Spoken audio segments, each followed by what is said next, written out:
अगर अपनी सील टूटने और बाहर आने के वक्त ही उसने चू लिन को एक कमाल का जीनियस मान लिया होता तो सिर्फ आधे साल में ही वो उसकी बराबरी कर लेता। उन दोनों को जबरदस्ती पकड़ लिया जाएगा। अफसोस की बात है कि जब उसे पता चला कि यून ने छुपकर अपनी स्ट्रेंथ दबा रखी थी और उसके पास टेरिफाइंग टैलेंट था, तब तक वो हमला करने का मौका गवा चुका था और आज की ये बैटल खत्म हो चुकी थी। हाँ हाँ हाँ हाँ हाँ। स्टार मीटियोराइट डीमन मास्टर कड़वाहट और गुस्से से हंसने लगा। उसके शरीर में एक के बाद एक 6 पतली सिंग्युआन डिवाइन सॉर्ड्स खुल गईं। Puff.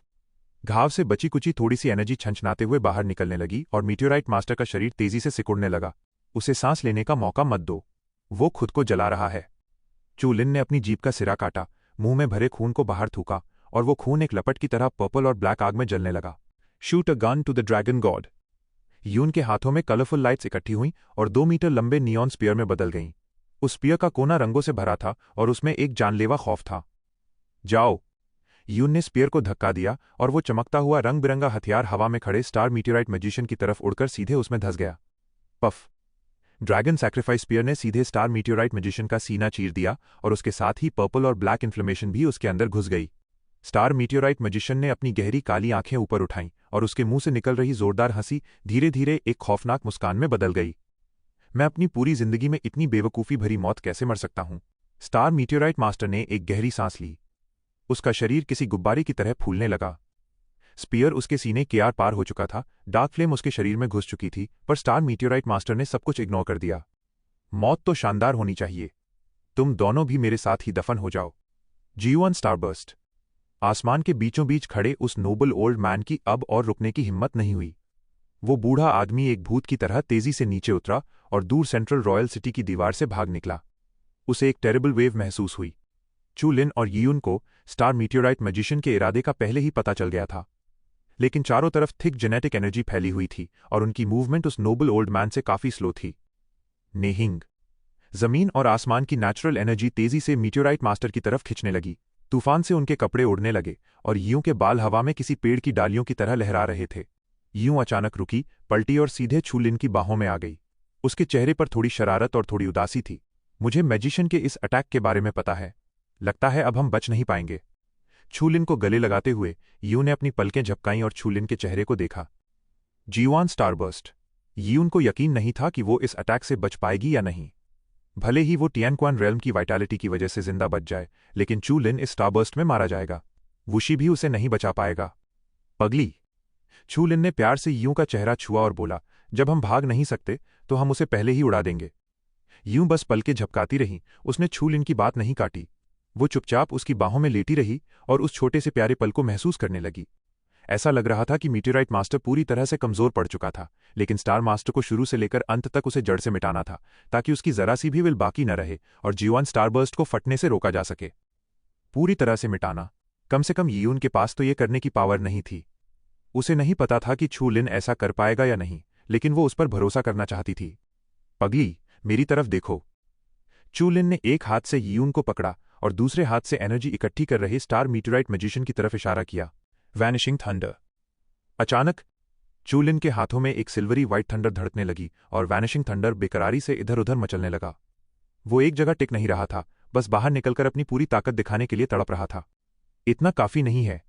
500 units, 1000 units, 2000 units, 4000 units. चू लिन लगातार अपने शरीर से पावर ऑफ वैनिशिंग खींच रहा था। उसने उसे कॉम्प्रेस करके वैनिशिंग थंडर में बदल दिया, जो उसकी उंगलियों के पोरों पर इकट्ठा हो रहा था। यूं के होंठ हल्के से खुले रह गए। उंगलियों पर मौजूद वो सिल्वर व्हाइट थंडर की रोशनी लगातार तेज होती जा रही थी। उस सिल्वर थंडर ने पूरे अंधेरे आसमान के सारे रंग छीन लिए थे, मानो जमीन और आसमान के बीच अब सिर्फ वही एक रोशनी बची हो। यूं का शरीर हल्का सा कांपा। टियानक्वान स्टेट में होने के बावजूद उसे उस रोशनी से डर लग रहा था। अगर वो वैनिशिंग थंडर उस पर गिर जाता तो उसकी मौत पक्की थी। रोशनी बहुत ज्यादा चुभने वाली थी। यूं ने अपनी आंखें बंद की और चुपचाप चू लिन के सीने से लग गई। वैनिशिंग थंडर उसके सिर से 1 मीटर से भी कम दूरी पर था, फिर भी वो बिना घबराए शांत थी, क्योंकि उसे पूरा भरोसा था कि चू लिन उसे कभी नुकसान नहीं पहुंचाएगा। तुम दोनों मेरे साथ मरोगे, स्टार मीटियर मास्टर ने हर एक शब्द पर जोर देते हुए कहा। G1 स्टारबर्स्ट के इकट्ठा होने की स्पीड और तेज हो गई और उसके सूजे हुए शरीर से चटकने की आवाजें आने लगीं। तुम्हारे हाथों ही। चू लिन हंसा, उसकी उंगलियां हिलीं और थंडरलाइट जोर से बाहर फूट पड़ी। शुआ। वो 4000 यूनिट्स की फोर्स ऑफ एक्सटिंक्शन लगातार बह रही थी। वो चू लिन की उंगलियों से निकलकर सीधे स्टार मीटियर मैजिशियन की तरफ ऐसे गई मानो किसी ने आसमान पर गोली चला दी हो। नहीं हुआ। बिना किसी रुकावट के मीटियोराइट मास्टर पूरी तरह से वैनिशिंग थंडर में डूब गया। तुम मार नहीं। बूम। मीटियोराइट मास्टर का शरीर टूट गया। पावर ऑफ एनाहिलेशन इस दुनिया की हर चीज को मिटा सकती थी। कोई भी चीज इस पावर के सामने राख और शून्यता में बदल जाती। तो फिर मीटियोराइट मास्टर कैसे बच सकता था? वो अपनी भारी जेनेटिक एनर्जी से बस एकाध पल के लिए ही उसे रोक पाया। नहीं नहीं नहीं। स्टार मीटियोराइट मैजिशियन का फूला हुआ शरीर वैनिशिंग थंडर की चपेट में आकर लगातार छोटा होता जा रहा था। आखिरकार वो राख में बदल गया और उस जरा सी राख को भी वैनिशिंग पावर ने निगल लिया। स्टार मीटियोराइट मास्टर की खुखार उम्मीदें और स्टार डीमन पैलेस की इज्जत उस सिल्वरी व्हाइट थंडर और लाइटनिंग में पूरी तरह से मिट गई। सब कुछ राख होकर हवा में उड़ गया। हवा में लगातार इकट्ठा हो रही जेनेटिक एनर्जी धीरे धीरे रुक गई और तूफान शांत हो गया। चू लिन ने राहत की सांस ली। आखिरकार स्टार मीटियर मास्टर का किस्सा खत्म हुआ।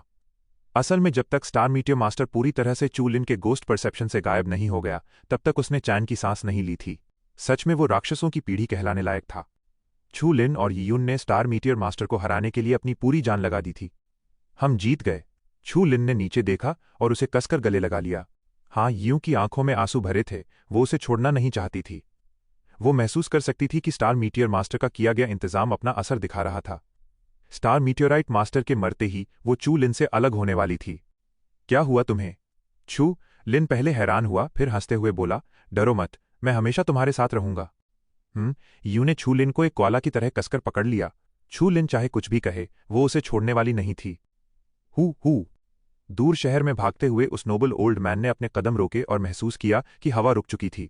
उसने डरते हुए पीछे मुड़कर देखा। उसका दिल जोरों से धड़क रहा था। उसे डर था कि कहीं स्टार मीटियोराइट मैजिशियन अचानक से उसके सामने आकर खड़ा न हो जाए और उसकी जान न निकाल दे। जाहिर है उसने वो चमक देखी थी जो जमीन और आसमान की एक लकीर की तरह अचानक उठी और फिर गायब हो गई। लेकिन एक रॉयल नोबलमैन होने के नाते उसे नहीं लगा कि ये चू लिन या यून की कोई आखिरी चाल थी। उसे यही लगा कि ये स्टार मीटियोराइट मास्टर का ही कोई कार्ड होगा। जब उसने सिर घुमाकर देखा तो पीछे कोई नहीं था और उस बूढ़े नोबलमैन ने वापस अपना सिर घुमा लिया। जमीन और आसमान के बीच एक लड़का और लड़की एक दूसरे को कसकर गले लगाए खड़े थे, मानो इस दुनिया में सिर्फ वही दोनों बचे हों। स्टार मीटियोराइट मास्टर हार गया? चू लिन और यीयू जीत गए? उस नोबल ओल्ड मैन को इस नतीजे पर बिल्कुल यकीन नहीं हो रहा था, लेकिन सच उसकी आंखों के सामने था।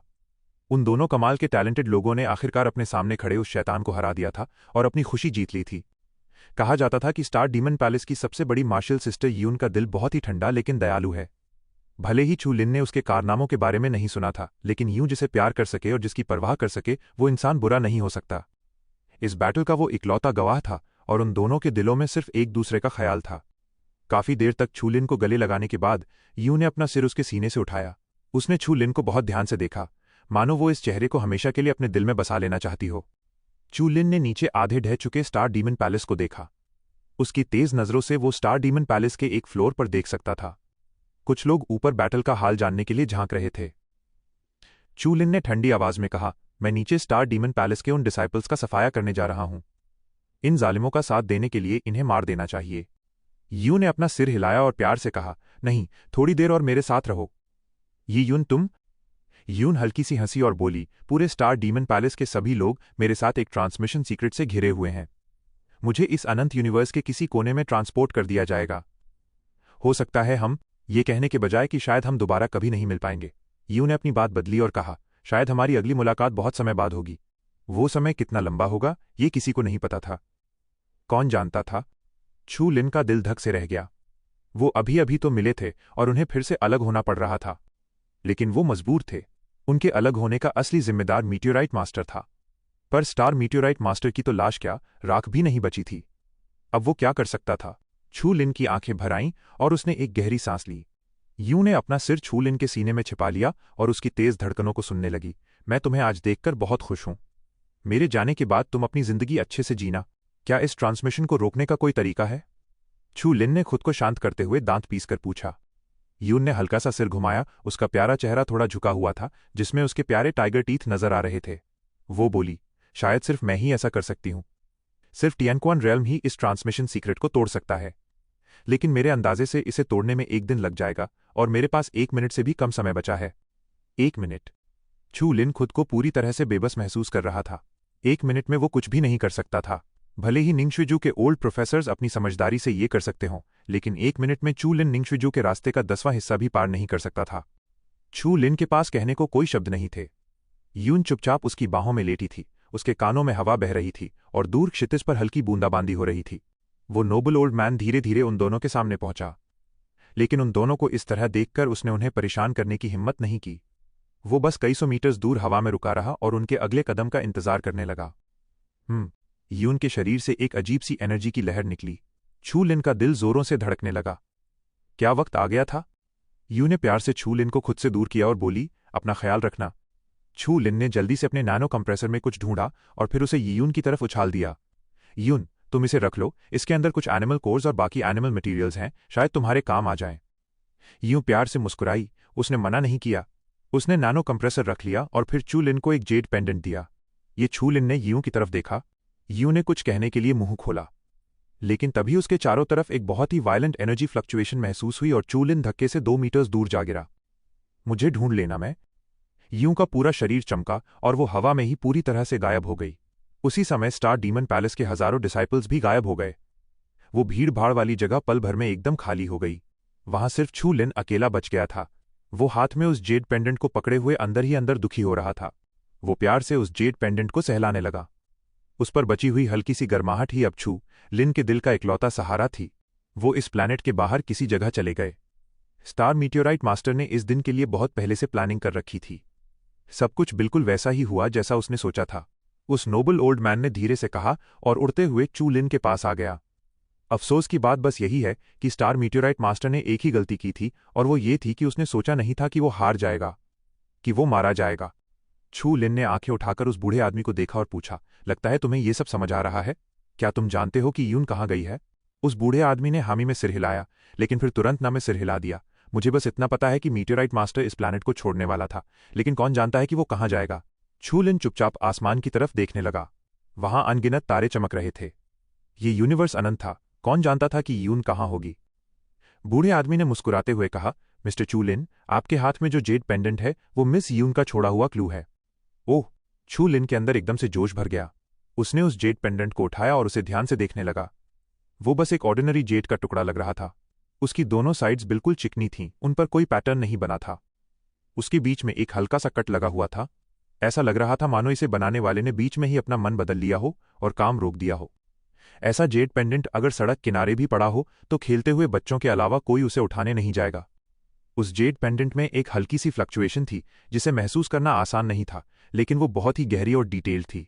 यही वो क्लू था जो यून ने छू लिन के लिए छोड़ा था।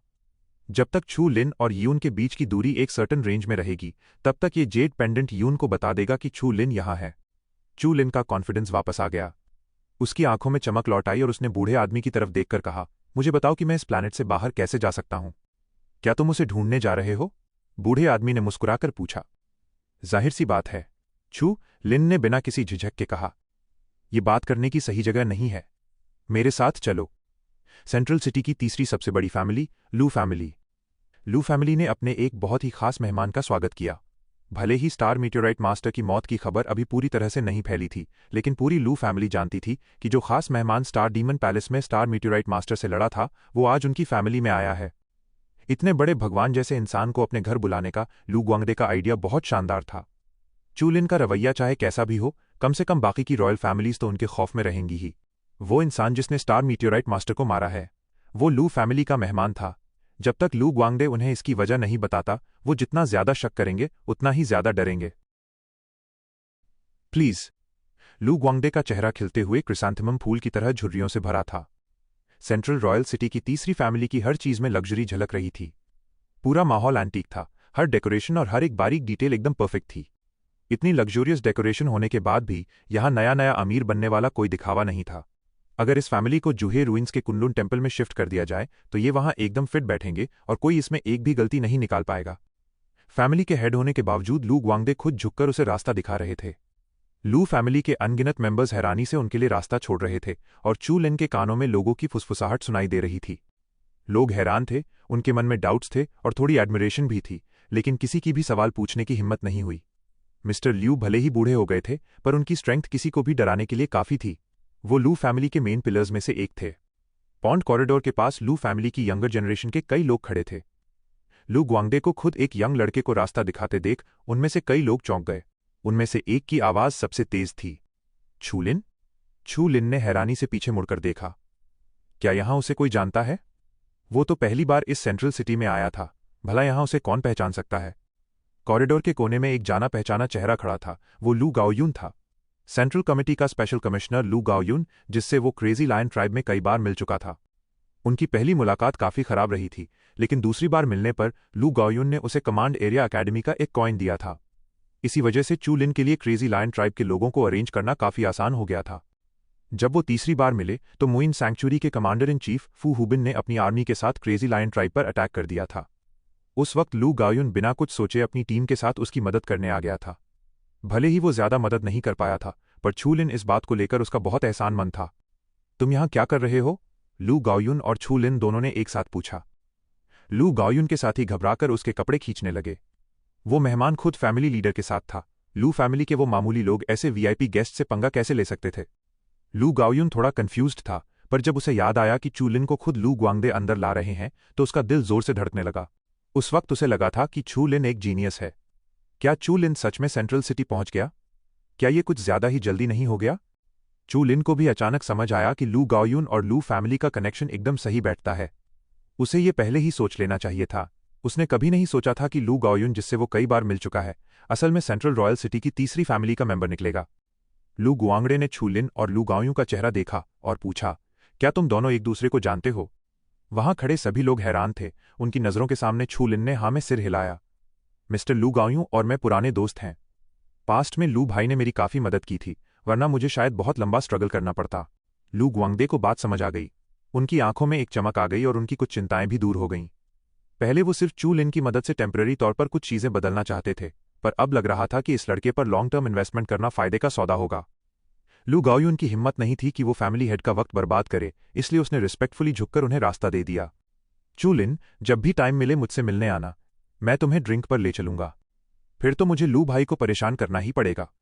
चू लिन और लू ग्वांगडे के जाने के बाद लू गाओयुन के साथी पूरी तरह से शॉक में थे। लू गाओयुन, क्या तुमने वो न्यूज़ नहीं सुनी? लू गाओयुन थोड़ा कंफ्यूज्ड था। वो अभी अभी बाहर से लौटा था और उसे छू लिन के कारनामों के बारे में कुछ नहीं पता था। क्या बात है? लू गाओयुन के साथी ने गहरी सांस ली। तुम स्टार मीटियोर मास्टर को जानते हो? लू फैमिली में बात चल रही है कि चू लिन और उसकी मंगेतर यून ने मिलकर स्टार मीटियोर मास्टर को मार डाला है। चू लिन के साथ हुई उस फाइट में स्टार डीमन पैलेस पूरी तरह से तबाह हो गया। क्या? लू गाओयुन के होश उड़ गए। उसके पैर कांपने लगे थे। Star meteor master? वो कितना खूंखार दुश्मन था। लू गाओयुन का प्रमोशन अभी हाल ही में हाफ स्टेप ब्लड लाइन पर हुआ था। वो इसी बात पर खुद पर प्राउड फील कर रहा था और सोच रहा था कि उसका फ्यूचर बहुत ब्राइट है। किसने सोचा था कि उसका ये छोटा भाई दुनिया के सबसे भयानक शैतान को भी धूल चटा चुका है। उसके साथी ने लू गाओयुन को अजीब सी नजरों से देखा। लू गाओयुन का काम करने का तरीका कुछ खास नहीं था और उसकी कल्टिवेशन एबिलिटी भी कोई बहुत अच्छी नहीं थी। पर इसकी किस्मत इतनी अच्छी कैसे हो सकती है? ये इंसान असल में दुनिया के नंबर 1 मास्टर के साथ सीधा कनेक्शन रखता था। लू ग्वांगडे के पीछे पीछे चलते हुए चू लिन सीधा हॉल के लॉफ्ट में पहुंच गया। वो दोनों बैठ गए और टेबल पर चाय का एक एक कप रखा गया। चू लिन ने अपने सामने रखी चाय को देखा तक नहीं। उसने सीधा पॉइंट पर आते हुए कहा, मास्टर लू, साफ साफ बताइए, मैं यून को कैसे ढूंढ सकता हूं? लू ग्वांगडे ने हल्के से सिर हिलाया। यून कहाँ गई है, ये तो तुम्हें खुद ही धीरे धीरे पता लगाना होगा। शायद तुम्हें स्टार डीमन पैलेस के खंडहरों में कोई सुराग मिल जाए। चू लिन के माथे पर सिलवटें पड़ गईं, पर उसने कुछ नहीं कहा और लू ग्वांगडे के आगे बोलने का इंतजार करने लगा। लू ग्वांगडे ने कहा, मुझे ब्लू स्टार से बाहर निकलने का एक रास्ता पता है। ब्लू स्टार छोड़ने का बस यही एक इकलौता तरीका है। ब्लू स्टार छोड़ना? चू लिन ने धीरे से इन शब्दों को दोहराया। 21वीं सदी की उसकी पिछली जिंदगी की टेक्नोलॉजी के हिसाब से स्पेसशिप सिर्फ ब्लू स्टार के आसपास ही एक्सप्लोर कर सकते थे। किसी नई सिविलाइजेशन और लाइफ की खोज करना तो बहुत दूर की बात थी। क्या सच में इस अपोकलिप्टिक दुनिया के पास ब्लू स्टार को छोड़ने की पावर थी? लू ग्वांगडे ने कहा, यह बात बहुत पहले ही साबित हो चुकी है कि पूरे यूनिवर्स में इंसान सिर्फ ब्लू स्टार पर ही नहीं रहते, बल्कि इंसान यूनिवर्स के हर कोने में मौजूद हैं। वो हजारों दूसरी शानदार सिविलाइजेशंस के साथ इस यूनिवर्स में रहते हैं। अच्छा। छू लिन की भौहें ऊपर उठ गईं। अगर वो यूं के जाने के दुख में न डूबा होता तो पक्का इस न्यूज को सुनकर हैरान रह जाता। लू ग्वांगदे ने अपना हाथ हिलाया। तुम बाद में वांगचेंग लाइब्रेरी जाकर इंसानों की हिस्ट्री चेक कर सकते हो। अभी मैं तुम्हें ब्लू स्टार छोड़ने का तरीका बताता हूं। उन हजारों सिविलाइजेशंस में से कुछ बेहद खूंखार और खून की प्यासी सिविलाइजेशंस भी हैं। उन सब ने मिलकर एक ब्लडी कॉम्पिटिशन ऑर्गेनाइज किया है, जिसमें वो पूरी दुनिया से एलीट्स को सिलेक्ट करके पार्टिसिपेट करवाते हैं। मुझे इस ब्लडी कॉम्पिटिशन का पूरा प्रोसेस तो नहीं पता, लेकिन इसका एक जाना माना रूल है, जो भी जीतता है वो उन्हें ज्वाइन करके अपना प्लैनेट छोड़ सकता है, और हारने वाले मारे जाते हैं और हमेशा के लिए किसी अनजान जगह पर पड़े रह जाते हैं। लू ग्वांगडे की बात सुनकर चू लिन ने फ्राउन किया। ब्लडी कॉम्पिटिशन ये नाम सुनकर ही कुछ अच्छा फील नहीं हो रहा था। लू ग्वांगडे ने चू लिन के चेहरे पर झिझक देख ली थी। हमारा प्लैनेट इस यूनिवर्स के सबसे रिमोट रीजन्स में से एक है। ब्लडी कॉम्पिटिशन के अलावा हमें यहां से बाहर भेजने का और कोई तरीका नहीं है। पर उस स्टार मीटियर मास्टर के टेलीपोर्टेशन अरे का क्या? चू लिन ने फ्राउन करते हुए पूछा। लू ग्वांगडे ने सिर हिलाया। वो स्टार मीटियर मास्टर की प्राइवेट सीक्रेट स्किल है। तुम चाहो तो स्टार डीमन पैलेस में जाकर अपनी किस्मत आजमा सकते हो। अगर वो तुम्हें मिल गया तो सब बढ़िया है, लेकिन अगर नहीं मिला तो तुम्हारे पास ब्लडी कॉम्पिटिशन में जाने के अलावा और कोई रास्ता नहीं बचेगा। इसके अलावा, लू ग्वांगडे ने मुस्कुराते हुए कहा, वो ब्लडी कॉम्पिटिशन बहुत खूंखार और अनरीजनेबल है। रॉयल फैमिली ने उस पर बैन लगा रखा है। रॉयल सिटी की टॉप 3 फैमिलीज की परमिशन के बिना कोई भी उस ब्लडी अरीना का चैनल नहीं खोल सकता। रॉयल सिटी की टॉप 3 फैमिलीज? चू लिन ने अपनी नजरें गड़ाईं और लू ग्वांगडे के खिलते हुए क्रिसैंथेमम जैसे चेहरे को घूरते हुए कहा, तो तुम लोग सेंट्रल सिटी की तीसरी फैमिली हो? तुम्हें क्या चाहिए? लू ग्वांगडे हंसा। हमें कुछ नहीं चाहिए, बस तुम्हारी फ्रेंडशिप चाहिए। ठीक है, चू लिन ने सीधे तौर पर जवाब दिया। जब वो लू फैमिली से बाहर निकला तो उसके हाथ में एक फैन के शेप का ब्लड रेड फ्रैगमेंट था। वांगचेंग की दूसरी फैमिली, जी फैमिली। कीमती जेड से बने उस हॉल के दोनों तरफ जी फैमिली के कई अलग अलग चेहरे वाले लोग खड़े थे। चू लिन बस हॉल के बीचों बीच खड़ा था और उसके हैवी मोमेंटम ने तुरंत जी फैमिली के सभी बागी मेंबर्स को दबा दिया। जो यंग लोग पहले बहुत एरोगेंट लग रहे थे, वो अब नजरें झुकाए खड़े थे, और जो मिडिल एज लोग बहुत शांत दिख रहे थे, उनके चेहरों पर अब पैनिक साफ नजर आ रहा था। उसकी तुलना टियानक्वान के मोमेंटम और प्रेशर से की जा सकती थी, जिसे वो लोग बिल्कुल भी बर्दाश्त नहीं कर सकते थे। फैमिली का हेड जे जेंगपिंग चुपचाप चू लिन की बात सुन रहा था। उसने अपनी धुंधली आंखें घुमाईं।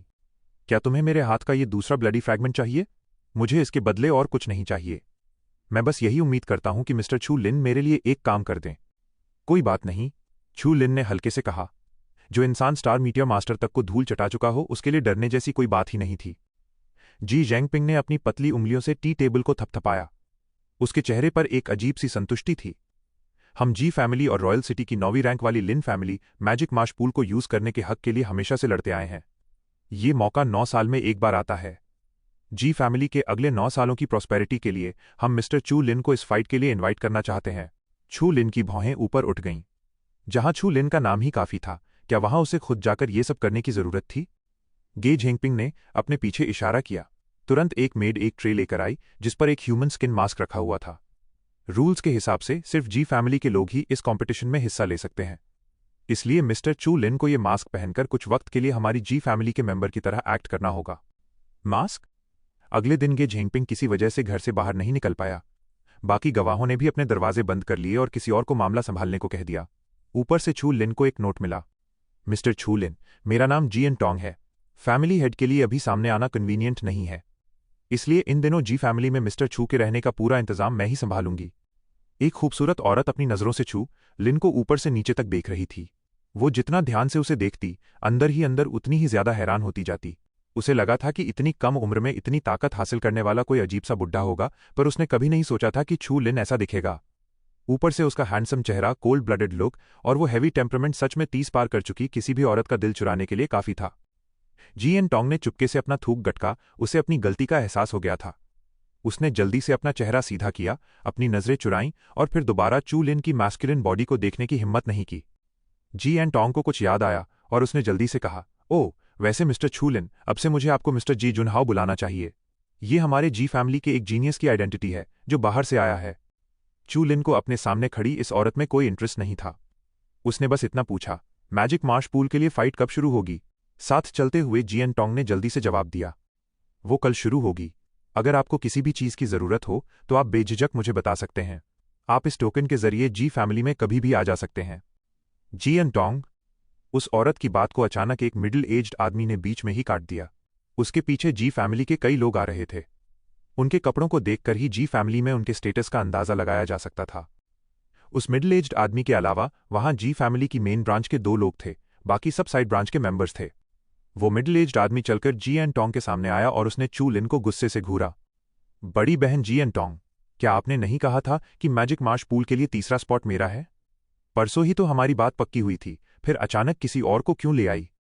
इसके बाद उस मिडिल एज्ड आदमी ने नफरत भरी नजरों से छू लिन को देखा और कहा, जे जुनहाओ, मुझे तुम याद हो? उस मिडिल एज्ड आदमी के बगल से एक यंग लड़का अपनी फोल्डिंग फैन के साथ आगे बढ़ा। उसने ब्लू शर्ट पहनी थी और उसके पास एक सफेद पंख था। उसका पोस्चर एकदम सीधा था और वो दिखने में काफी हैंडसम लग रहा था। कोई भी उसे देखकर रोमांटिक और एलिगेंट कह सकता था, लेकिन उसकी आंखों की क्रूरता ने उसकी पूरी पर्सनालिटी को बर्बाद कर दिया था। जी फैमिली की मेन ब्रांच का वो यंग लड़का आगे आया। उसने अपना पंखा बंद किया और छू लिन की नाक की तरफ उंगली उठाते हुए बोला, गे जुनहाओ, सही कहा ना? तुम साइड ब्रांच के इंसान हो। तुम हमारी जी फैमिली के में घर में आए और आते ही तुमने जी लियांग की जगह छीन ली। कोई रूल्स ही नहीं है क्या? ये कैसा मजाक है? जी एन टोंग चौंक गई और उसने शाही कपड़े पहने उस यंग लड़के पर गुस्से में चिल्लाते हुए कहा, जी जोंग्याओ, बकवास बंद करो। अपनी हद में रहो। जी जोंग्याओ का पारा हाई था क्योंकि उसके चमचे का स्पॉट छिन गया था। ऊपर से उसे बोलने से भी रोका जा रहा था, इसलिए वो भड़कते हुए बोला, मैंने कहा ना, अब क्या उखाड़ लोगे? वहां मौजूद जी फैमिली के बाकी मेंबर्स आपस में फुसफुसाने लगे। भाई गे लियांग की किस्मत सच में बहुत खराब है। इस साल शुरुआत करना वैसे भी आसान नहीं था, ऊपर से अचानक टपके इस बंदे ने उसका कोटा भी छीन लिया। हम्फ, पिछले साल भी यही हुआ था। आखिर में क्या नतीजा निकला? अगर हमारी साइड ब्रांच के लोगों को जानबूझकर दबाया न जाता तो क्या हम मैजिक मार्श पूल की फाइट हारते? बड़े भाई जी जोंग्याओ कितने अच्छे हैं, वो हम साइड ब्रांच वालों के हकों के लिए लड़ते हैं। जी एन टोंग के लिए सिचुएशन काफी मुश्किल हो गई थी।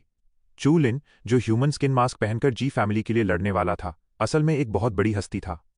चू लिन की आइडेंटिटी किसी भी हाल में बाहर नहीं आनी चाहिए थी। अगर ये बात खुल गई कि जी फैमिली ने मैजिक मार्श पूल की फाइट के लिए किसी आउटसाइडर को बुलाया है तो पूरा मामला बिगड़ जाएगा। बाहर वालों से मदद मांगना कोई नई बात नहीं थी। दोनों फैमिलीज ये बात अच्छे से जानती थीं और छुप छुप कर इसका इंतजाम भी करती थीं। पर यह बात कभी बाहर नहीं आनी चाहिए, वरना फैमिली की नाक कट जाएगी। चू लिन ने हल्के से फ्राउन किया। सिर्फ एक अरीना फाइट लड़ने के लिए इतनी सारी बकवास झेलनी पड़ रही है। उसने अपने सामने खड़े उस इंसान की कल्टिवेशन पर ध्यान दिया। वो बस एक प्लूरल ब्लड लेवल का मामूली सा बंदा था। ये सोचकर चू लिन की हंसी छूट गई। चू लिन के चेहरे पर एक हल्की सी स्माइल थी, पर उस ह्यूमन स्किन मास्क की वजह से उसकी हंसी एक भयानक और चिढ़ाने वाली स्माइल जैसी लग रही थी। इसे देखकर गे जोंग्याओ का खून खौल उठा। तो खुद को समझता क्या है? जी जोंग्याओ का गुस्सा आसमान छू रहा था। गे जोंग्याओ, जी एन टोंग ने कोल्ड आवाज में कहा, जिससे वहां का माहौल पल भर के लिए एकदम ठंडा पड़ गया। ये फैसला ऊपर वालों ने किया है। अगर कोई दिक्कत है तो जाकर सीधे फैमिली हेड से बात करो। मुझे यहां सिर्फ एक नौकरानी समझकर ऑर्डर मत दो। जी जोंग्याओ का गुस्सा पानी की तरह बैठ गया। उसे याद आ गया कि जी एन टोंग जितनी सीधी दिखती है वैसी बिल्कुल नहीं है। अपने कंपेटिटर्स को पीछे छोड़ने के लिए उसने अरीना में अपनी कई सहेलियों का बुरा हाल कर दिया था। जी जोंग्याओ तुरंत पीछे हटने को तैयार हो गया। उसने तय किया कि वो वापस जाकर फैमिली के एल्डर्स से पूछेगा कि आखिर ये माजरा क्या है। लेकिन जी लियांग अभी भी हार मानने को तैयार नहीं था। मैजिक मार्श पूल की फाइट में फैमिली की तरफ से लड़ने पर एक सब्सिडी मिलती थी, जिसके पीछे उसके लेवल के कई पावरफुल लोग पागल थे। अगर वो मैजिक मार्श पूल की फाइट जीत जाता तो उसे खुद भी उस पूल में डुबकी लगाने का मौका मिलता। हाथ में आया इतना बड़ा मौका वो ऐसे ही कैसे जाने दे सकता था? मैजिक मार्श पूल एक बिनाइन एनर्जी पूल था। चू लिन ने अब तक जितने भी एनर्जी सोर्सेज देखे थे उनके उलट मैजिक मार्श पूल की एनर्जी कोरोसिव नहीं थी। मैजिक पूल में जीन एनर्जी एब्जॉर्ब करने की स्पीड दर्जनों गुना बढ़ सकती थी। एक ही दिन में मीलों का सफर तय करने जैसी बात थी। जे लियांग ने अपना चेहरा सख्त रखा और अपनी घबराहट बिल्कुल भी छुपने नहीं दी। उसने मजबूती से कहा, जी फैमिली की साइड ब्रांच के सभी भाइयों, तुम लोग खुद ही फैसला करो। ये स्पॉट साफ साफ मुझे दिया गया था। अब किसी और ने बीच में आकर इसे छीन लिया है। फैमिली हेड बहुत अनरीजनेबल हो रहे हैं। घर में कोई रूल्स और लॉज बचे ही नहीं हैं। हाँ, क्या बकवास है? साइड ब्रांच के एक यंग लड़के ने मुट्ठी भींचते हुए अपने ही घर में हो रही इस नाइंसाफी पर गुस्सा जाहिर किया। भाई जी लियांग इतने पावरफुल हैं तो उन्हें ही क्यों नहीं जाने दिया जाता? बस भी करो यार। जे लियांग की बेचैनी के उलट जे जोंग्याओ ध्यान से छू लिन और जी एन टोंग के चेहरों को ऑब्जर्व कर रहा था। चू लिन के चेहरे पर कोई भी इमोशन नजर नहीं आ रहा था। भीड़ के उग्र होने के बावजूद उसने कोई रिएक्शन नहीं दिया और चुपचाप खड़ा रहा। जी एन टोंग गुस्से से आग बबूला हो रही थी। उसके गोरे गाल हल्के लाल पड़ गए थे और उसकी आंखों में एक खतरनाक चमक आ गई थी। जी जोंग्याओ, जो खुद एक वेल रिस्पेक्टेड यंग मास्टर था, अंदर ही अंदर घबरा रहा था। वो ये सोचने पर मजबूर हो गया कि जी एन टोंग का बर्ताव कहीं न कहीं जी फैमिली के किसी बड़े मेंबर का इशारा था। आखिर ये सब किसने अरेंज किया है? पर फिर उसे ख्याल आया कि अगर जी लियांग ये कोटा जीत लेता है और जी फैमिली को मैजिक मार्श पूल पर कब्जा करने में मदद करता है तो उसे भी उस हिस्सेदारी में से कुछ हिस्सा मिलेगा। ये सोचते ही उसके दिल में लालच जाग उठा। गे जोंग्याओ ने गुस्से से अपने दांत पीसे। वो ओल्ड लेडी जी का सबसे लाडला पोता था। वो पक्का उसे कुछ न कुछ बड़ा इनाम देंगी। जब मौका सामने है तो लड़ना ही पड़ेगा। ये लियांग, मैं तुम्हें सपोर्ट करता हूं, जी जोंग्याओ ने गहरी आवाज में कहा और साथ ही छू लिन को कोल्ड तरीके से डांटते हुए बोला, जी जुनहाओ, जी फैमिली की जड़ें बहुत गहरी हैं। क्या तुम इस मोमेंटम को रोक पाओगे? हाँ हाँ, निकल जाओ जी फैमिली के घर से, जी जोंग्याओ जोर से चिल्लाया। अचानक साइड ब्रांच के सभी यंग लड़के जी जोंग्याओ को एडमिरेशन की नजरों से देखने लगे। मास्टर जोंग्याओ मेन ब्रांच के होने के बावजूद साइड ब्रांच वालों के लिए आवाज उठाने को तैयार थे। मास्टर जोंग्याओ कितने अच्छे इंसान हैं। वहां खुशी से चीयर्स गूंजने लगे। छू लिन ने हल्के से सिर हिलाया। उसकी आंखों में आग थी और उसने गे लियांग और गे जोंग्याओ की तरफ देखते हुए कहा, बहुत बढ़िया। क्या तुम्हारी बकवास खत्म हो गई? अगर तुम्हें इस कोटा के लिए लड़ना ही है तो देखना होगा कि तुम्हारे अंदर इसके लिए लड़ने की औकात है भी या नहीं। जी एनटोंग ने राहत की सांस ली। उसे डर था कि कहीं चू लिन भड़ककर सीधे अपनी आइडेंटिटी एक्सपोज न कर दे। फिर तो जी फैमिली का मजाक बन जाता। उन्होंने बाहर से किसी को अपनी तरफ से लड़ने के लिए बुलाया और खुद जी फैमिली के लोगों ने ही उसका विरोध कर दिया। ये मजाक पूरे सेंट्रल सिटी में फैल सकता था। वो अनगिनत लोगों की हंसी का पात्र बन जाते। पता नहीं जी फैमिली के अपर क्लास ने ये सब कैसे अरेंज किया है। जी एनटोंग को थोड़ा गुस्सा आ रहा था पर वो हेल्पलेस थी। उसने मन ही मन सोचा कि जी जोंग्याओ को ओल्ड लेडी जी ने पूरी तरह बिगाड़ रखा है और वो अपनी मनमानी करने पर उतर आया है। जी लियांग जोर से हंसा और उसके अंदर से प्लूरल ब्लड लेवल की खूंखार एनर्जी बाहर फूट पड़ी। वहां मौजूद लोग चाहे स्ट्रांग हो या वीक, सब कई मीटर दूर जा गिरे। उनके शरीर दीवार से जा टकराए और वो हिल भी नहीं पा रहे थे। भाई जे लियांग कितने स्ट्रांग हैं? वो यंग लड़के पूरी तरह से शॉक में थे। जी जोंग्याओ भी थोड़ा रिलैक्स हो गया था। जे लियांग यंगर जनरेशन के बीच एक रेयर फाइटर था। यंगर जनरेशन में जी फैमिली के घर में भी कोई ऐसा नहीं था जो जी लियांग को हरा सके। वो फॉल स्प्रिंग और यहां तक कि टैनक्वान लेवल तक पहुंचने की काबिलियत रखता था। वरना जी जोंग्याओ जैसा इंसान अपने इस छोटे भाई को सपोर्ट क्यों करता? जी एनटोंग ने हल्का सा फ्राउन किया और उसे धीरे से चू लिन के कान में फुसफुसाना पड़ा, जरा हाथ हल्का रखना। क्या? जी लियांग के सुनने की ताकत बहुत तेज थी। वो इतना स्ट्रांग बन चुका था, फिर भी जी एनटोंग सामने वाले को हाथ हल्का रखने के लिए कह रही थी। क्या सामने खड़ा वो लड़का कुछ ज्यादा ही घमंडी था? मौत को बुलावा दे रहा है। एक ही झटके में जी लियांग ने हवा में जीन एनर्जी का जबरदस्त धमाका किया। पास की चट्टानें गड़गड़ाहट के साथ नीचे गिर पड़ीं और वहां एक ऐसी तेज रोशनी हुई जिससे आंखें चुंधिया गईं। देखने वालों ने अपनी आंखों को रोशनी से बचाने के लिए अपने हाथों से चेहरा ढक लिया। क्या बकवास है, चूलिन ने कोल्ड तरीके से स्नॉट किया। अगर उसने जी फैमिली को इतनी इज्जत न दी होती तो उसमें इतनी बकवास सुनने का पेशेंस बिल्कुल नहीं होता। चलो, छू लिन ने हल्के से एक पंच मारा। देखने में वो एकदम साधारण और बिना किसी ताकत के लग रहा था, पर ऐसा लगा जैसे हवा में तूफान आ गया हो। बैंग! चू लिन की बिना किसी एनर्जी फ्लक्चुएशन वाली मुट्ठी जे लियांग के हमले से जा टकराई। आ आ! पूरी जी फैमिली में एक दर्दनाक चीख गूंज उठी। इस आवाज ने पूरी जी फैमिली को हिलाकर रख दिया और अनगिनत लोग वहां जमा होने लगे। आंखें बंद किए हुए साइड ब्रांच के लड़कों ने चैन की सांस ली। उन्हें यकीन था कि भाई जे लियांग बहुत टफ है और उनका एक हमला ही सामने वाले को चीखने पर मजबूर कर देगा, और ऐसा ही हुआ। पर गे फैमिली के बच्चों को अचानक एहसास हुआ कि वो चीख तो गे लियांग की लग रही थी। रोर! उसके हाथ से लेकर शरीर के पूरे दाएं हिस्से तक जी लियांग का मांस और हड्डियां जमीन पर बिखर गई थीं। उसका आधा धड़कता हुआ दिल साफ दिखाई दे रहा था और पूरा फर्श लाल रंग के प्लाज्मा से सन गया था। भाई जी लियांग, ये कैसे हो सकता है? साइड ब्रांच के लड़कों की आंखें फटी की फटी रह गईं और वो कांपने लगे। उनका लगभग इनविंसिबल भाई जी लियांग सिर्फ एक पंच में अपाहिज हो गया था। भाई जी लियांग के शरीर में 3 तरह के ब्लड थे। वो सामने खड़े उस लड़के से कैसे हार सकता है? गे लियांग गे जोंग्याओ का मुंह आधा खुला रह गया। उसका फोल्डिंग फैन छपाक से जमीन पर गिर पड़ा और उसका सारा घमंड चकनाचूर हो गया। तब जाकर उसे एहसास हुआ कि उसने शायद किसी बहुत ही भयानक इंसान से पंगा ले लिया है। जी एनटोंग ने गहरी सांस ली और अपना सिर हिलाया। उसने छू लिन की तरफ देखा और धीमी आवाज में कहा, रहम करने के लिए शुक्रिया।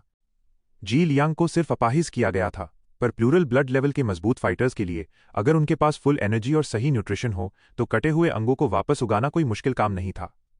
जी लियांग अभी सिर्फ 30 के आसपास था।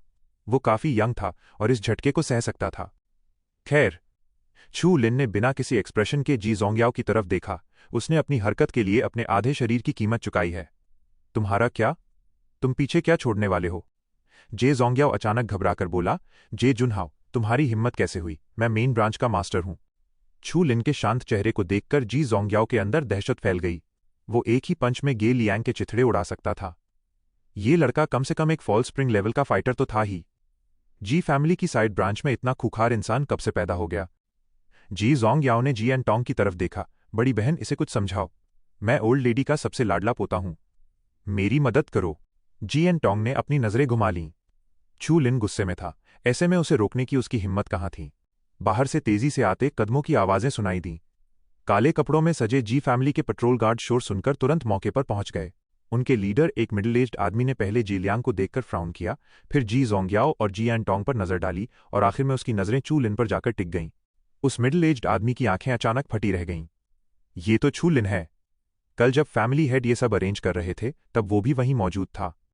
छू लिन ने ह्यूमन स्किन मास्क पहनकर खुद को जी जुनहाओ के रूप में डिस्गाइज किया था। उसने कभी नहीं सोचा था कि कोई छू लिन से पंगा लेने की हिम्मत करेगा। जी जोंग्याओ रोते हुए उस मिडिल एज्ड आदमी के गले लग गया। उसने छू लिन की तरफ इशारा करते हुए कहा, अंकल ही, आपको मेरे लिए इंसाफ करना होगा। इस छू लिन की इतनी हिम्मत बढ़ गई है कि इसने जी लियांग को भी बुरी तरह घायल कर दिया और अब ये मुझे मारना चाहता है। जाकर मेरी दादी को बताओ कि ये सच में मुझे मार डालना चाहता है। बदतमीज! उस मिडिल एज्ड आदमी का चेहरा एकदम कोल्ड हो गया। उसने अपना हाथ झटक कर गे जोंग्याओ को दूर धकेल दिया। फिर वहां मौजूद हैरान लोगों के सामने उसने छू लिन के आगे रिस्पेक्टफुली सिर झुकाया। सर, ये मामला हम संभाल लेंगे। ये कैसे? जी जोंग्याओ घबराकर जमीन पर धड़ाम से बैठ गया। साइड ब्रांच के वो यंग लड़के डर के मारे पीछे हटने लगे। वो कितने भी बेवकूफ क्यों ना हो, इतना तो समझ ही गए थे कि सामने खड़ा इंसान कोई ऐसा नहीं है जिससे पंगा लिया जा सके।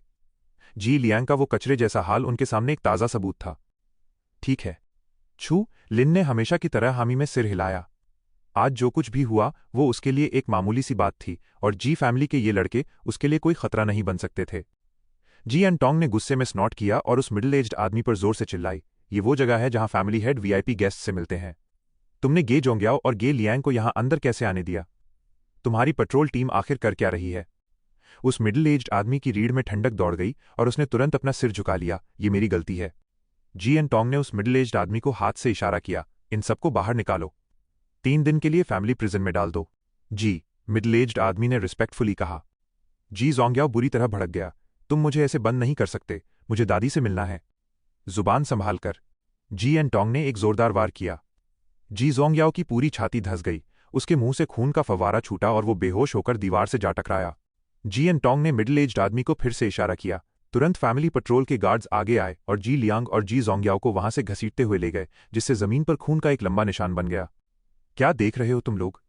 निकलो यहां से! मिडिल एज्ड आदमी जोर से चिल्लाया। साइड ब्रांच के वो लड़के डर के मारे जानवरों की तरह यहां वहां भाग गए और वो सारा ड्रामा वहीं खत्म हो गया। जी एन टोंग ने अपने चेहरे पर एक स्माइल लाई और प्यार से चू लिन से कहा, मिस्टर चू लिन, उम्मीद है आप इस फैसले से सैटिस्फाइड होंगे। छू लिन ने बिना किसी परवाह के हामी भरी। अगर एक चींटी हाथी को काट भी ले तो हाथी को क्या फर्क पड़ेगा? क्या हाथी चींटी से लड़ने जाएगा? चलो, मेरा टाइम वेस्ट मत करो। जी एन टोंग के पीछे पीछे चलते हुए चू लिन एक शांत और बड़े से कमरे में आया। ये कमरा स्टार डीमन पैलेस से लाई गई किताबों से भरा पड़ा था। जी फैमिली के नौकर उन किताबों को सेट करने में बिजी थे। ऐसा कहा जाता था कि स्टार डीमन पैलेस में सारी स्किल्स सिर्फ जुबानी तौर पर सिखाई जाती थीं। कल्टिवेशन से जुड़ा कोई भी सीक्रेट कलेक्शन वहां नहीं मिला था। क्या स्टार डीमन पैलेस के टेलीपोर्टेशन अरे के बारे में कोई न्यूज मिली? छू लिन ने कमरे के पास पहुंचकर जोर से पूछा। सभी नौकरों ने चुपचाप ना में सिर हिला दिया। छू लिन ने पास रखी कुछ किताबें उठाईं और उन्हें पढ़ने लगा। मेरा इंतजार करना, मैं बहुत जल्द इस ब्लू स्टार को छोड़कर इस दुनिया से बाहर निकलूंगा। Central city, red leave suburb, magic marsh pool. Ji family और लिन फैमिली 2 ग्रुप्स में बंटकर आमने सामने खड़े थे। उनके बीच में एक छोटा सा स्टोन प्लेटफॉर्म था, पर वो स्टोन प्लेटफॉर्म किसी खजाने से कम नहीं लग रहा था। हर किसी की आंखों में लालच की आग थी और सब उसी प्लेटफॉर्म को घूर रहे थे। इन दोनों फैमिलीज में से जो भी इस स्टोन प्लेटफॉर्म पर आखिरी जीत हासिल करेगा, पिछले पहाड़ पर मौजूद वो मैजिक मार्श पूल अगले 9 सालों के लिए उसी फैमिली का हो जाएगा।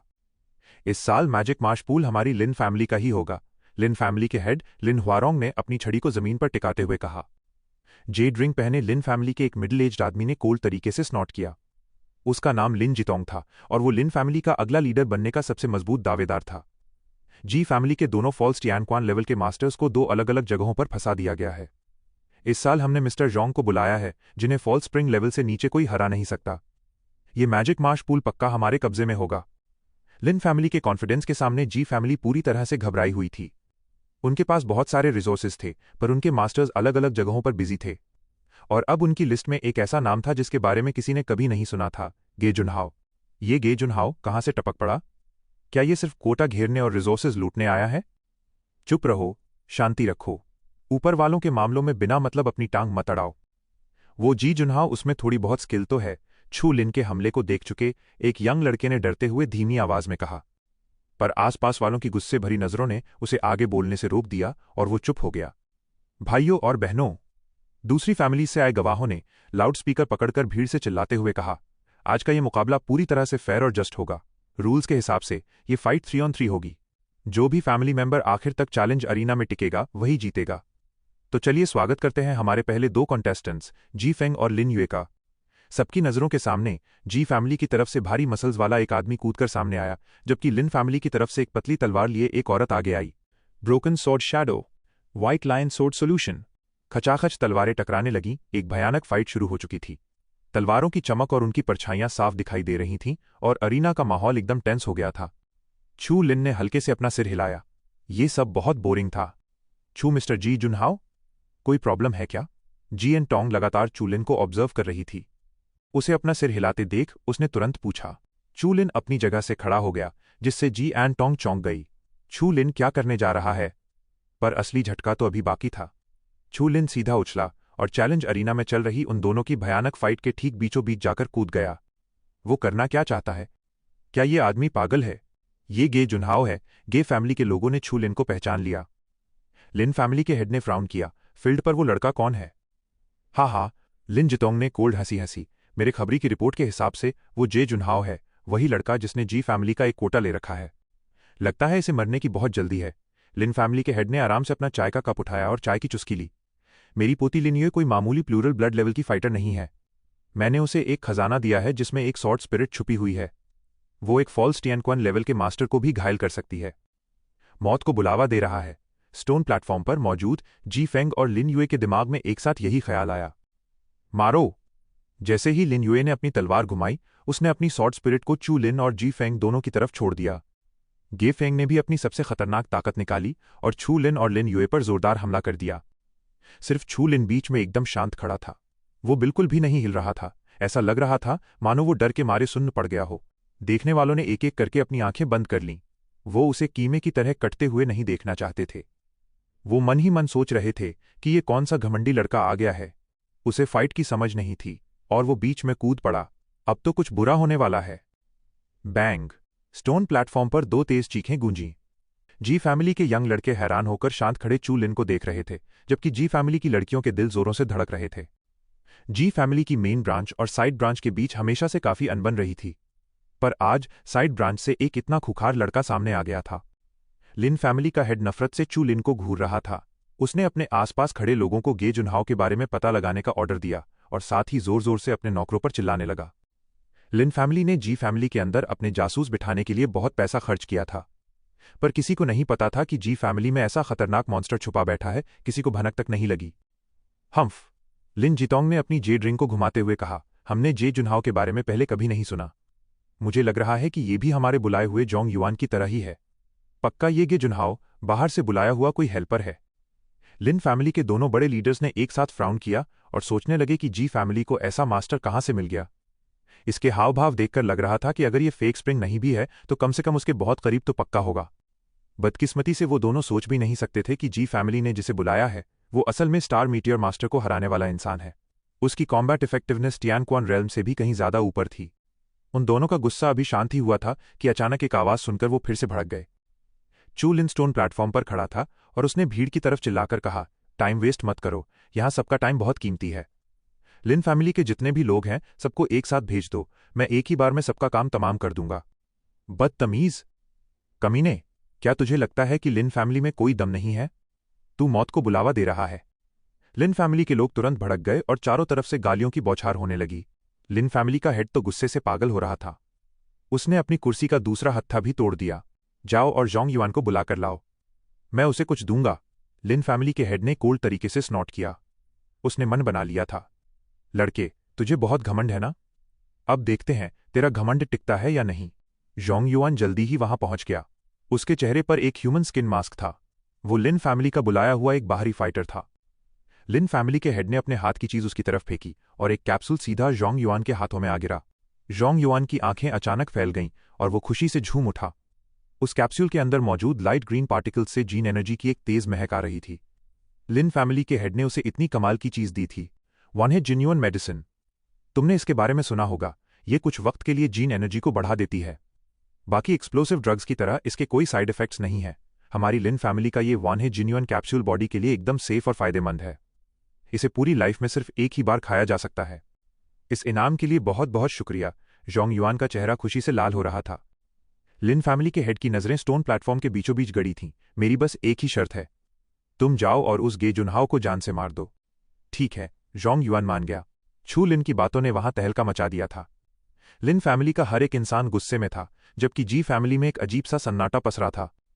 जी फैमिली की साइड ब्रांच के लोग चू लिन की ताकत देखकर हैरान थे।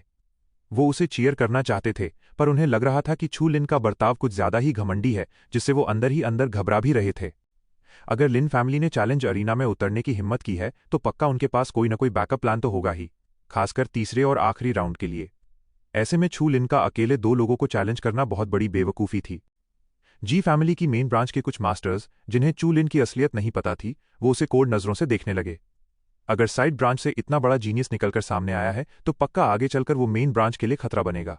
सिर्फ जी एंड टोंग ने एक फीकी स्माइल दी। जब तक छू लिन सबके सामने अपनी असली आइडेंटिटी बाहर नहीं लाता, वो जो चाहे कर सकता है। वैसे भी छू लिन को कोई हरा थोड़ी सकता था। गे जुनहाओ, अब अपनी जान की भीख मांग। जोंग युआन और लिन हाइयू एक साथ स्टोन प्लेटफॉर्म पर कूद पड़े। वन है जिन्युआन कैप्सूल खाते ही जोंग युआन को लगा जैसे उसके पेट में जीन एनर्जी का तूफान आ गया हो। उसका शरीर एक ना खत्म होने वाली ताकत से भर गया था और वो उसे बाहर निकालने के लिए बेताब हो रहा था। जैसा कि सब कहते हैं, ये सच में सेंट्रल सिटी की एक मशहूर मेडिसिन है। आज तो मैं पक्का गे जुनहाओ को मार डालूंगा। जोंग युआन ने तेजी से अपने दिमाग में सोचा। Half moon demon chop, the movie emperor is broken. जब जोंग युआन ने अपनी लंबी तलवार घुमाई तो उसके अंदर से भयंकर एनर्जी आग की तरह भड़कने लगी। वो पूरा इंसान किसी जीती जागती मशाल की तरह लग रहा था। इस वार के साथ उसने अपनी पूरी ताकत झोंक दी थी। उसे पूरा कॉन्फिडेंस था कि अगर सामने कोई फेक टियानक्वन लेवल का मास्टर भी हुआ तो वो भी इस हमले को झेलने की हिम्मत नहीं कर पाएगा। खचाक! जोंग युआन के सीने में अचानक एक तेज दर्द हुआ और एक हाथ उसकी छाती फाड़कर बाहर निकल आया। मेरी छाती से ये हाथ कैसे बाहर आ गया? जोंग युआन के दिमाग में बस यही ख्याल आया और अगले ही पल उसकी गर्दन में एक जोर का झटका लगा और उसका सिर धड़ से अलग होकर जमीन पर गिर पड़ा। धड़ाम! लिन फैमिली का दूसरा कॉन्टेस्टेंट लिन हाइयू बुरी तरह घबरा गया। उसने तुरंत अपने दोनों हथौड़े वहीं फेंके, पलटा और दुम दबाकर वहां से भाग निकला। वो जोंग युआन पिछले साल ही 4 तरह के ब्लड्स को बैर कर चुका था। किंग सिटी के जीनियसेस में भी जोंग युआन एक बहुत ही पावरफुल इंसान माना जाता था, पर इतना मजबूत जोंग युआन छू लिन के हाथों में किसी लकड़ी के खिलौने की तरह था। उसने उसे किसी बच्चे की तरह बड़ी आसानी से चीर कर रख दिया। उसके शरीर के टुकड़े जमीन पर बिखरे पड़े थे। ये नज़ारा बहुत ही खौफनाक था। लिन फैमिली वालों की हालत ऐसी थी जैसे उन पर बिजली गिर पड़ी हो। सब सुन्न थे। क्या जोंग युआन इतनी आसानी से हार गया? ये वही जोंग युआन था जो एक बार अकेले रॉयल सिटी की 14वीं फैमिली में घुस गया था और वहां से सही सलामत बच निकला था। यहां तक कि स्टार डीमन पैलेस के लोगों से घिरने के बाद भी वो जिंदा बच गया था।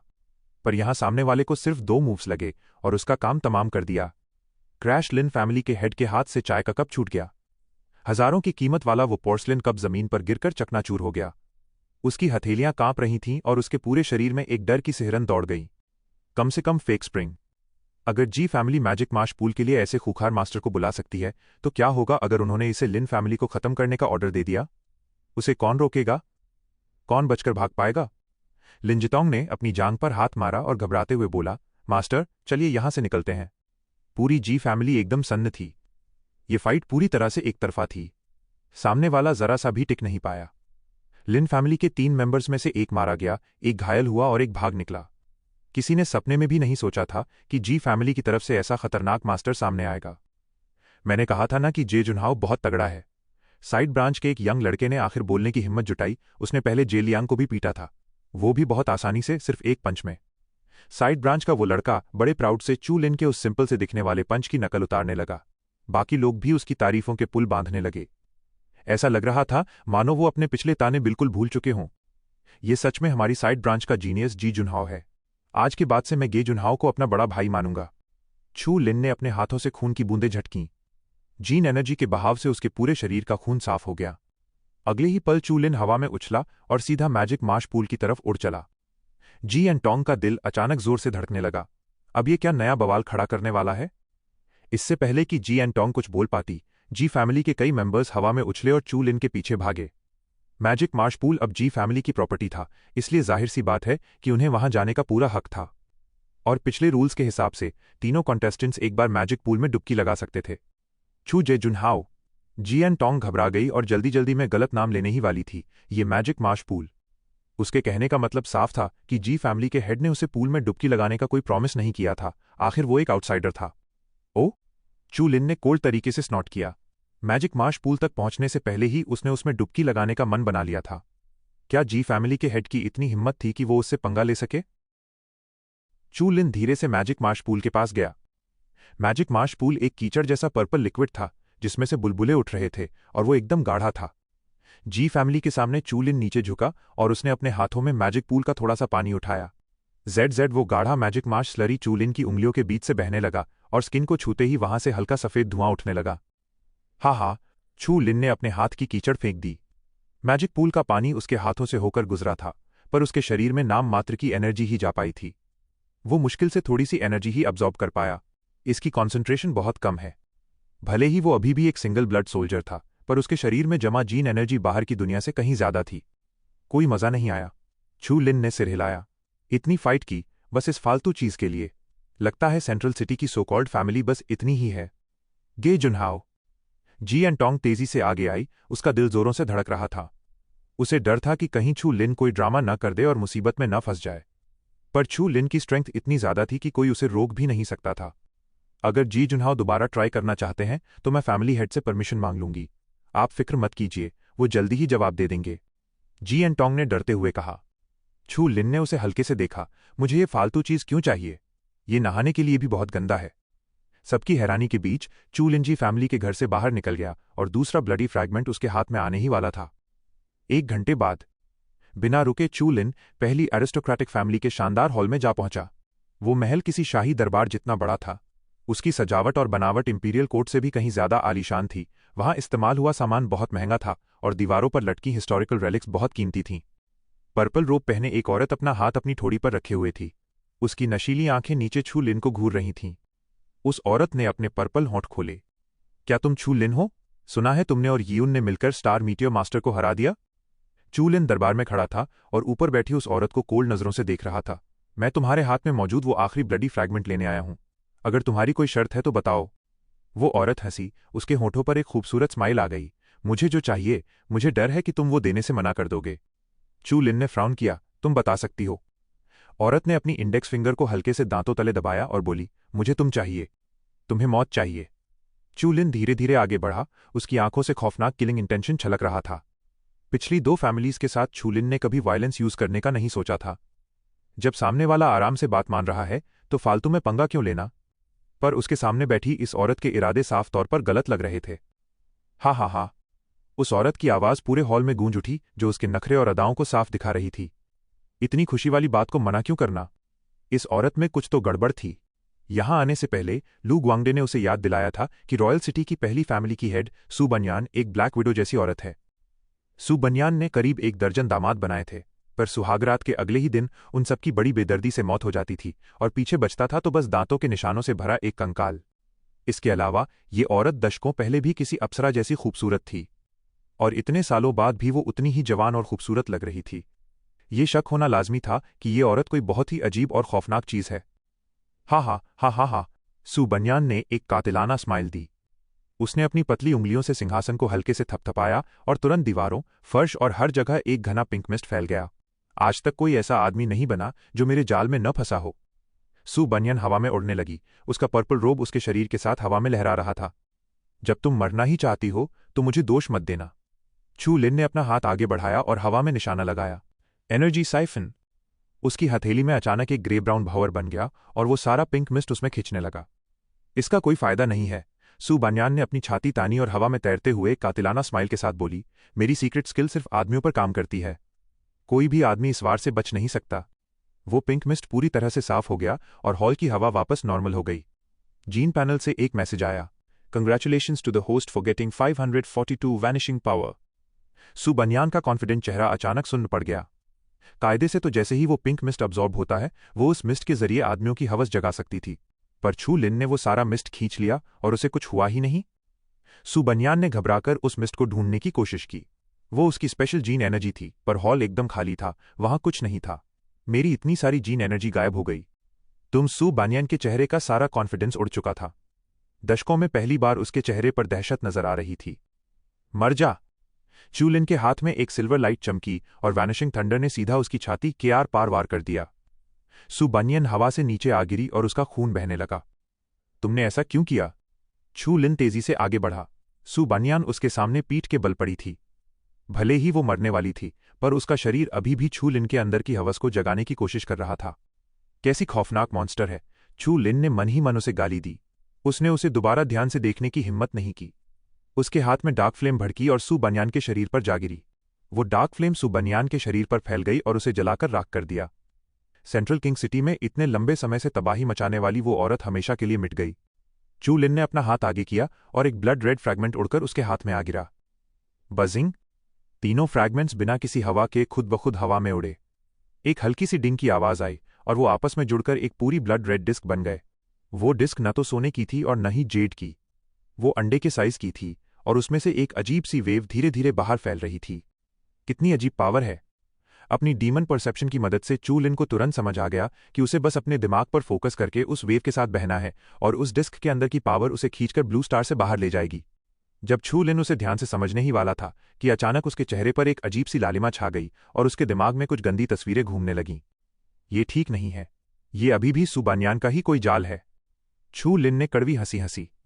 अगर ये सिर्फ पिंक मिस्ट होता तो इस तरह की अजीब एनर्जी को जीन के जरिए बाहर निकालकर खत्म किया जा सकता था, पर उस पिंक मिस्ट ने पहले ही चू लिन के शरीर की हवस जगा दी थी, जो एक बड़ी मुसीबत थी। छोड़ो, पहले इसे दबाना होगा। शांगनिंग श्वेजू ज्यूजी स्कूल। चू लिन के खौफनाक कारनामों की खबरें धीरे धीरे शांगनिंग श्वेजो तक पहुंच गईं। इससे श्वेजू सरकार के कई बड़े लीडर्स घबरा गए थे। लाओ युक्वान दोनों तरफ से फायदे निकालने में माहिर था, इसलिए उसकी पोजीशन आसमान छूने लगी थी। बेशक इसका एक बड़ा कारण उसका छू लिन का सीनियर भाई होना भी था। लाओ युक्वान ने अपने लिए जेड बोन स्पिरिट टी का एक बढ़िया कप बनाया। वो बहुत खुश था। रूइन सिटी में उसने जो फैसला लिया था वो बिल्कुल भी गलत नहीं था। अभी कितना ही वक्त बीता है और चू लिन ने सेंट्रल किंग सिटी तक का नक्शा पलटकर रख दिया। चाय मास्टर? लियू हनियन ने प्यार से टीपॉट लाओ युक्वान की तरफ बढ़ाया। बढ़िया। लाओ युक्वान ने मुस्कुराते हुए सिर हिलाया और फिर बड़े प्राउड तरीके से क्यू योंगयांग को देखा। पास्ट में क्वी योंगयांग ने एक बार लाओ युक्वान को इग्नोरेंट और बिना किसी स्किल का कहकर डांटा था। वो दिन भर इधर उधर घूमता रहता था और यहां तक कि 10 साल से भी ज्यादा टाइम के लिए बाहर भाग गया था। उसने अपनी कल्टीवेशन में कोई प्रोग्रेस नहीं की थी। पर अब लाओ युक्वान 10 साल बाद वापस आया तो अपने साथ एक बहुत ही चालाक और प्यारा अप्रेंटिस लेकर आया। एक ऐसा अप्रेंटिस जिसका नाम हर जगह था, जिसे देखकर लगता था कि उसने अपनी लाइफ में सब कुछ अचीव कर लिया है। और क्यू योंगयांग ने कुछ एवरेज लोगों और एक धोखेबाज को ट्रेन करने के अलावा इतने बड़े ज्यूजी स्कूल को लगभग बर्बाद ही कर दिया था। की योंगयांग ने अपना सिर घुमाया और अपने कप की चाय पी ली। फालतू! लाओ युक्वान ने मन ही मन उसे कोसा, वो जेड बोन टी को इस तरह कैसे पी सकता है? की योंगयांग ने अपना सिर घुमाया और ईस्ट की तरफ देखा। एक बहुत ही स्ट्रांग ऑरा उड़ती हुई आ रही थी। कौन है? क्वी योंगयांग अचानक खड़ा हो गया और आने वाले को ध्यान से देखने लगा। फिर उसने चैन की सांस ली और धीरे से बैठ गया। छू लिन, तुम यहां कैसे? एक खनक के साथ लियू हनियन ने अचानक टीपॉट नीचे रख दिया और चाय छलकने की परवाह किए बिना उसने एक्साइटमेंट में अपनी बाहें फैलाईं और सीधा छू लिन के गले लग गईं। उसकी आंखों से आंसू छलक पड़े और छू लिन की छाती गीली हो गई। क्या बात है, तुम रो क्यों रही हो? छू लिन ने लियू हनियन के कंधे थपथपाए। लियू हनियन ने अपनी भावनाओं को कंट्रोल करने के लिए एक लंबी सांस ली। उसकी आंखों में आंसू चमक रहे थे। मुझे लगा तुम वापस नहीं आओगे। छू लिन ने एक हेल्पलेस स्माइल के साथ कहा। मैं वापस ही तो आया हूं। लियू हनियन ने अपना सिर हिलाया। वो जानती थी कि वो यूं से अलग है। मास्टर लाओ युक्वान की मदद के बावजूद वो छू लिन की स्पीड की बराबरी नहीं कर सकती थी और लंबे टाइम तक छू लिन के साथ ग्रो नहीं कर सकती थी। लियू हनियन ने अपनी पकड़ ढीली की और अपने हाथों को छाती पर रखकर उंगलियों से खेलने लगी। क्या तुम यूं के पास नहीं गए? लाओ युक्वान ने अपने कप की चाय सूंघी। उसके सामने ये लव बर्ड्स रोमांस कर रहे थे, जिससे उसे अपनी चाय की महक भी अच्छी नहीं लग रही थी। उसने बस एक गहरी सांस छोड़ी। कि योंगयांग को समझ नहीं आया कि क्या हो रहा है, इसलिए उसने लाओ युक्वान की तरफ देखा। चलो, और क्या? लाओ युक्वान ने अपनी थोड़ी से दरवाजे की तरफ इशारा किया और कहा कि उन्हें पहले यहां से निकलना चाहिए। दोनों बूढ़े लोग एक एक करके वहां से चले गए और लियू हनियन की बातें बढ़ती ही गईं। उसने यीयुन से लेकर प्रैक्टिस और खाने पीने तक सब कुछ पूछ डाला। वो तब तक पूछती रही जब तक कि उसके पास पूछने के लिए कोई सवाल और बोलने के लिए कोई बात नहीं बची। लियू हनियन एक बार फिर छू लिन के गले लग गई और धीमी आवाज में फुसफुसाते हुए बोली, क्या तुम सच में जाने वाले हो? छू लिन ने हल्के से सिर हिलाया। यूं बाहर कहीं भटक रही है। मुझे नहीं पता वो जिंदा है या नहीं, मुझे उसे ढूंढना ही होगा। लियू हन्या ने छू लिन की कमर को कसकर पकड़ लिया और उसे हिलने नहीं दिया। आज रात तुम मेरे साथ क्यों नहीं रुक जाते? छू लिन के दिल के तार अचानक बजने लगे। सु बनियान का वो दबाया हुआ पिंक इम्पल्स फिर से बाहर आने के लिए बेताब हो रहा था। पर चू लिन की विल पावर बहुत स्ट्रांग थी और उसने बड़ी सख्ती से इस ख्याल को रोक दिया। बिल्कुल नहीं। छू लिन ने लियू हन्या के कंधे पकड़े और उसे खुद से दूर किया। इस बार बाहर जाना सही होगा या गलत कुछ नहीं कहा जा सकता। हो सकता है बाहर जाने के बाद मैं कभी वापस ही ना आऊं। मैं तुम्हें इस तरह अपने इंतजार में तड़पने नहीं दे सकता। लियू हनियन की आंखों से फिर से आंसू छलक पड़े। छू लिन ने एक फीकी स्माइल दी और आगे कहा, अगर मैं तुम्हें देखने के लिए वापस आ पाया तो यीयू का रवैया चाहे जो भी हो, मैं तुमसे शादी करूंगा। लियू हनियान के आंसू मुस्कान में बदल गए। सच में? सच में? ही। दीवार के कोने में खड़ी शिया सीवे अचानक हंस पड़ी और उसने तुरंत अपना मुंह ढक लिया। वो दीवार के पीछे छुप गई। उसके बगल में उबासी लेता हुआ बिग ब्लैक खड़ा था। कुछ देर बाद उसने फिर से चुपके से छू लिन और लियू हनियान को देखा, जो बिना हिले डुले काफी देर तक एक दूसरे को गले लगाए हुए थे। फ्यू। शिया शिवे ने चैन की सांस ली और अपनी छाती थपथपाई। Foreign void. एक प्योर सफेद रोशनी के बीच कई लाइट क्लस्टर्स हवा में शांति से तैर रहे थे। ब्लडी की। मुझे फील हुआ है कि हमारे पास एक ब्लडी की एक्टिवेट हुई है। एक लाइट क्लस्टर हल्का सा कांपा और उसके अंदर से एक आवाज आई। ब्लडी कॉम्पिटिशन बहुत क्रूर है और हमें इसे रोकने की पूरी कोशिश करनी चाहिए। अगर किसी ने ब्लडी की एक्टिवेट कर ली है, इसका मतलब है कि हमारा काम अभी भी ठीक से नहीं हो रहा है। एक और लाइट क्लस्टर से आवाज आई। हम्फ। जो भी ब्लडी की को एक्टिवेट करता है वो गुनहगार है।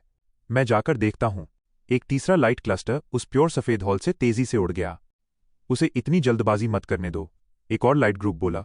जल्दी करो, हमें उसके पीछे जाकर उसे रोकना होगा। हम बिना सोचे समझे मासूम लोगों को नहीं मार सकते। वूश। कई लाइट क्लस्टर्स एक साथ गायब हो गए। उस प्योर सफेद हॉल की रोशनी धीरे धीरे कम होने लगी और वो बहुत जल्दी ट्रांसपेरेंट होकर फॉरेन वॉइड में गायब हो गया। उसका सामान बहुत कम और सिंपल था। कुछ नैनो कंप्रेसर्स के अलावा उसके पास हमेशा animal course, exotic animal materials और वो जेनेटिक एजेंट्स रहते थे जिन्हें बनाने में वो माहिर था। इसके अलावा उसके पास ले जाने के लिए कुछ नहीं था। लियू हन्या ने भी छू लिन को बुरे वक्त के लिए कुछ खाना, कपड़े और पीने का पानी पैक करने में मदद की। अपना ख्याल रखना। छोटी बच्ची शिया सीयुए को पता नहीं कहां से अजीब सी क्राफ्टिंग का शौक लग गया था। उसने छू लिन को फॉक्स की स्किन से बना एक बिब भी दिया। छू लिन ने उसका सिर थपथपाया। मेरे जाने के बाद बिग ब्लैक का ख्याल रखना, उसे परेशान मत करना। हाँ। शिया सीयुए ने एक्साइटमेंट में सिर हिलाया। बिग ब्लैक ने भी उसके पीछे एक आवाज निकाली। लाओ युक्वान और की योंगयांग ने गहरी सांस ली। उनके पास कहने के लिए कुछ नहीं था। उन्हें लगा था कि उन्हें ज्यूजी स्कूल के लिए एक बहुत टैलेंटेड लड़का मिल गया है, पर किसी को क्या पता था कि ये टैलेंटेड लड़का उनसे कहीं आगे निकल चुका है और अब एक ऐसी दुनिया में जा रहा है जिसे वो अपनी पूरी लाइफ में कभी छू भी नहीं पाएंगे। शंगनिंग श्वेजो के कई बड़े लोग भी वहां आए। उन्होंने उसे बधाई दी और कुछ छोटे मोटे गिफ्ट्स भेजे। छू लिन ने एक एक करके उन्हें एक्सेप्ट कर लिया। ब्लड रेड रंग से भरी उस अरीना डिस्क की निकालकर छू लिन ने उसे अपनी हथेली से रगड़ा। क्या उसे वापस टुआन सिटी और क्रेजी लायन ट्राइब जाकर देखना चाहिए? फिर उसने अपना सिर हिलाया। चाहे वो टुआन सिटी हो या क्रेजी लायन ट्राइब, उसने शांगनिंग श्वेजो से ही सबको मैसेज भिजवा दिया था। उसे खुद वहां जाने की कोई जरूरत नहीं थी। अगर ऐसी बात है तो निकलते हैं। अपने हाथ में मौजूद उस ब्लडी की को हल्के से दबाते ही उसमें से एक अजीब सी वेव निकली। छू लिन ने उस फ्लक्चुएशन के साथ कनेक्ट किया। अलविदा। छू लिन का शरीर किसी ऑयल पेंटिंग के स्क्रॉल जैसा हो गया। उसका शरीर एक कागज की तरह रोल हुआ और उस ब्लडी की के अंदर खिंच गया। की के बीच से खून जैसी लाल रोशनी बाहर निकली और फिर डिंग, वो ब्लडी की दोबारा 3 टुकड़ों में टूट गई और हवा में ऊपर तैरने लगी। जल्दी चलो, की के टुकड़े पकड़ो। पास ही खड़ा शंगनिंग स्वेजो का एक हाई लेवल ऑफिसर अचानक ऊपर उछला और उसने की का एक टुकड़ा पकड़ लिया और उस ऑफिसर जिसने वो की पकड़ने की कोशिश की थी, उसकी हथेली में एक छेद हो गया। की टूटने के तुरंत बाद आसमान में एक सफेद रोशनी चमकी, पर वहां मौजूद हर कोई उस अजीब सी ब्लडी की में इतना खोया हुआ था कि किसी ने भी उस अजीब सफेद रोशनी पर ध्यान नहीं दिया। 5 लाइट क्लस्टर्स किसी चमकते हुए कॉमेट्स की तरह अपनी लंबी पूंछ वाली आग खींचते हुए शांत डार्क यूनिवर्स के बीच से तेजी से गुजर रहे थे। जब पहला लाइट क्लस्टर अचानक एक वॉइड में रुका तो उसे एक अजीब सी वेव महसूस हुई। उस लाइट क्लस्टर के कोर से एक किरण निकली और उस विशाल वॉइड में किसी अनजान जगह पर जा लगी। बाहर निकलो यहां से। वूश! वो किरण वैक्यूम को चीरती हुई आगे बढ़ी और वहां से एक डार्क एनर्जी का गुबार टकराकर वापस आ गया। उन लाइट क्लस्टर्स में अचानक तेज रोशनी चमकने लगी और एक हैलो बन गया। उनकी लाइट फिल्म से अनगिनत चमकीले क्लाउड सिल्क निकले और उस डार्क एनर्जी के गुबार को पूरी तरह जकड़ लिया, जिससे उसका हिलना बंद हो गया। ये एक इलीगल ट्रांसमिटर है। ये उसी प्लैनेट से है जहां से ब्लडी की वेव आई थी। कितना बड़ा जुर्म है! इतनी खौफनाक हरकत करने की हिम्मत किसने की? हमें जाकर उन्हें अच्छे से सबक सिखाना होगा। उन लाइट ग्रुप्स की थॉट वेव्स तेजी से चमकने लगीं और आपस में बात करने लगीं। जल्द ही उन्होंने एक फैसला ले लिया। एक लाइट ग्रुप वहीं रुक गया और बाकी 4 लाइट क्लस्टर्स अपनी स्पीड बढ़ाकर ब्लू स्टार की तरफ निकल पड़े। बड़ी बहन, लग रहा है हम किसी चीज में फंस गए हैं। स्टार डीमन पैलेस के सभी लोग एक ब्लैक एनर्जी बॉल के अंदर थे। वो घबराकर उस एनर्जी स्फीयर की बाहरी परत को देख रहे थे, जहां सफेद सिल्क के धागों ने उन्हें लपेटकर तेजी से एक कोकून बना दिया था। यूं एकदम शांत थी। भले ही वो टियानक्वान लेवल की मार्शल आर्टिस्ट थी, पर उसे प्रैक्टिस करते हुए बहुत कम टाइम हुआ था और वो अभी तक बहुत सी बेसिक चीजें नहीं समझ पाई थीं। ऐसे में वो भला एक इतने कॉम्प्लेक्स ट्रांसमिशन अरे को पूरी तरह कैसे समझ सकती थी? यून ने अपना हाथ आगे बढ़ाया और उसकी हथेली से जीन एनर्जी की एक धार निकलकर उस बाहरी परत के कोकून को टटोलने लगी। तभी उसे खून की महक से भरी एक किलिंग वेव महसूस हुई। यूं की खूबसूरत आंखें चमक उठीं, बाहर निकलने का रास्ता मिल गया था। स्टार डीमन पैलेस के सभी लोग उस कोकून से गायब हो गए। ये बुरा हुआ। उस बड़े लाइट स्फीयर की सफेद रोशनी जो कोकून को मजबूत कर रही थी, अचानक बढ़ गई और उसके कोर से एक ब्लडी की बाहर निकली, जिसे एक जंगली प्लैनेट से छीना गया था। वो अंदर ही अंदर गुस्से से उबल रहा था। एक छोटी सी लापरवाही और फंसे हुए कीड़े उड़कर भाग गए। इलीगल टेलीपोर्टर्स का वो ग्रुप असल में उसकी आंखों के सामने उस ब्लडी की के अंदर घुस गया था।